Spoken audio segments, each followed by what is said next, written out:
मु आरके आपण मानक स्वागत करुच्ची मोर YouTube channel let's travel Odisha को। एही वीडियो रे ब्लू फ्लैग बीच मान्यता पाइथिबा ओडिशार पुरी जिल्ला अवस्थित गोल्डन बीच बा सोनाब बेलाभूमि विषय रे किछि जानिबा। एथिपाई वीडियोटी को शेष पर्यंत देखंतु एवं ए चैनल टी को सब्सक्राइब मध्य करनियंतु।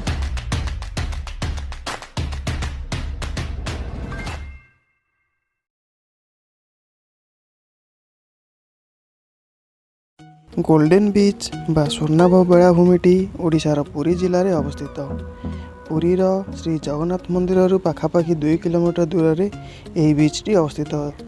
तेणु एठाकू आसियापाई ऑटो और टैक्सी आदि सुविधा मिलता है। फ्रेंड्स, भीतर को एंट्री करने गेट पाखरे जदि आपण मैंने निज गाड़ी आणुचंती तेबे पार्किंग टिकेट करिया पड़ी थाए।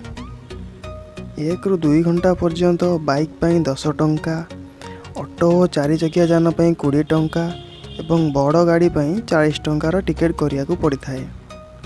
2 घंटा रू अधिक समय पाई अधिक प्राइस देवाक पड़ी थाए। इस स्थान रे भीतर को प्रवेश करिया पाई यात्री टिकेट करिया पड़ी थाए। एठारे टिकेट रो अलग अलग प्रकार रही। नॉर्मल टिकेट प्राइस 3 घंटा पर्यंत जनक प्रति 20 टंका, उस्तर बा मासिक पास 300 टंका, प्लस केवल पुरी बासिंदा मानक पई गोटे दिन को 50 टंका और सेल होची अन्य जिलार पर्यटक मानक पई फुल डे 100 टंका। एठारे 10 वर्ष रु कम पिलांक पई टिकेट लागी न थाए। पार्किंग पई भीतर एही स्थानटी रही। एठारे अलग अलग गाड़ी पई स्थान मेंशन करा जायछि।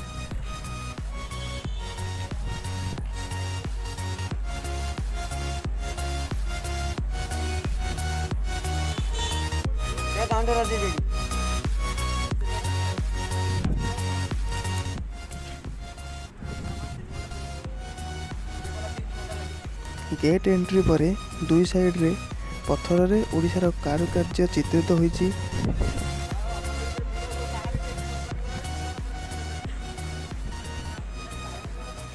एपटे राइट साइड आ सेपटे लेफ्ट साइड। राइट साइड रे बीच रो मैप रही, जो कि बेलाभूमि केउठी केउ सब सुविधा रही से सबुर तथ्य रही।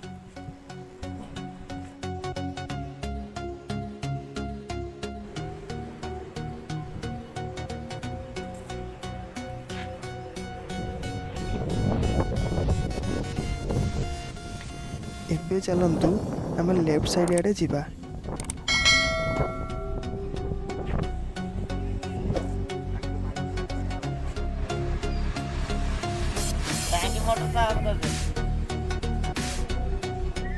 एठारे पीवा पई पानी रही। पानी पी सारी एठारे ग्लास पकिया पड़ी थाए। यह होची बीच इनफॉरमेशन बोर्ड।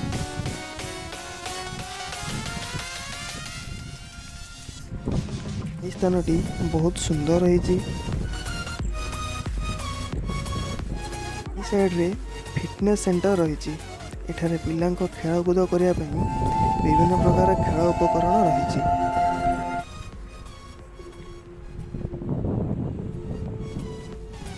साइड रे देखि पार्थिबे यह होची लग्जरियस होटल गोल्डन पैलेस।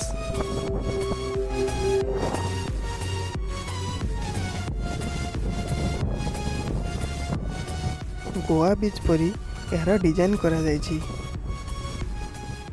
एही स्थानटी बहुत परिष्कार। यह सहित एठारे समस्त प्रकार अत्याधुनिक सुविधा रही अछि। सेथिपई सुरक्षा और सुंदरता दृष्टि यह ब्लू फ्लैग बीच रो मान्यता मिले। एही स्थान रे खाइबा पई रेस्टोरेंट रही। देखि पारुथिबे यह होची एठारे मिलुथिबा खाद्य और ताहार प्राइस लिस्ट।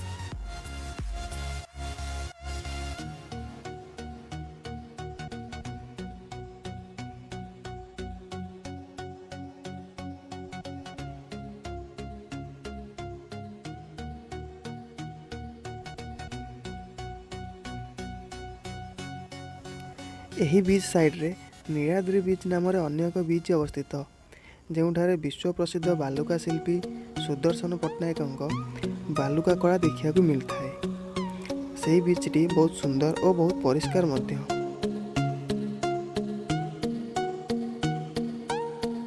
ବିଚ୍ର ଗୋଟେ ପାର୍ଶ୍ୱରୁ ଅନ୍ୟ ଏକ ପାର୍ଶ୍ୱ ପ୍ରାୟ 870 ମିଟରର ଲମ୍ବା ଅଟେ।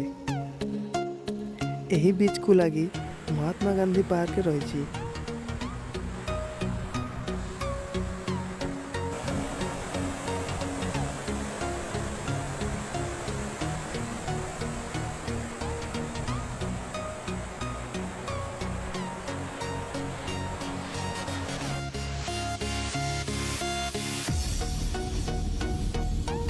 ଏହି ବେଳାଭୂମିଟି ପର୍ଯ୍ୟଟକମାନଙ୍କ ପାଇଁ ସୁରକ୍ଷିତ ଅଟେ। ଏଠାରେ ସିସିଟିଭି, ଲାଇଫ୍ ଗାର୍ଡ ଓ ସୁରକ୍ଷା କର୍ମୀଙ୍କୁ ମୁତୟନ କରାଯାଇଅଛି। ଏଠାରେ ପର୍ଯ୍ୟଟକଙ୍କ ପାଇଁ ସୁରକ୍ଷିତ ସ୍ଥାନ ବ୍ୟବସ୍ଥା ସହିତ ଅନ୍ୟ ଆନ୍ତର୍ଜାତୀୟ ସୁବିଧା ପ୍ରଦାନ ଲକ୍ଷ୍ୟରେ ପରିବେଶ ଅନୁକୂଳ ବ୍ୟବସ୍ଥା କରାଯାଇଅଛି। ଏହି ବେଳାଭୂମିରେ ସ୍ୱଚ୍ଛତା, ସବୁଜିମା, ବସିବା ପାଇଁ ଛତ୍ରୀ, ବାଥିଂ ଜୋନ୍ ଏବଂ ଅତ୍ୟାଧୁନିକ ଶୌଚାଳୟ ସୁବିଧା, ୱାଚ୍ ଟାୱାର, ପାନୀୟ ଜଳ, ପାର୍କିଂ ଆଦିର ସୁବିଧା ରହିଅଛି। ପରିବେଶର ସୁରକ୍ଷା ଦୃଷ୍ଟିରୁ ଏଠାରେ ସୌରଶକ୍ତିର ଉପଯୋଗ କରାଯାଉଅଛି। ଆଗକୁ ଏହି ବେଳାଭୂମି ଆନ୍ତର୍ଜାତୀୟ ସ୍ତରରେ ଓଡ଼ିଶାକୁ ଗର୍ବିତ କରୁ, ଏହା ହିଁ ଆମର ଆଶା। ଫ୍ରେଣ୍ଡସ୍, ଭିଡ଼ିଓଟି ଏଇଠି ଶେଷ କରୁଛି। ନିଜର ମତାମତ କମେଣ୍ଟ ବକ୍ସରେ ଦିଅନ୍ତୁ। ଭିଡ଼ିଓକୁ ଲାଇକ୍ ଆଉ ସେୟାର କରନ୍ତୁ ଏବଂ ଚ୍ୟାନେଲଟିକୁ ସବସ୍କ୍ରାଇବ୍ କରିନିଅନ୍ତୁ। Thanks for watching. ପୁଣି ଦେଖା ହେବ ନେକ୍ସଟ ଭିଡ଼ିଓରେ। ରହୁଛି, ଜୟ ଜଗନ୍ନାଥ।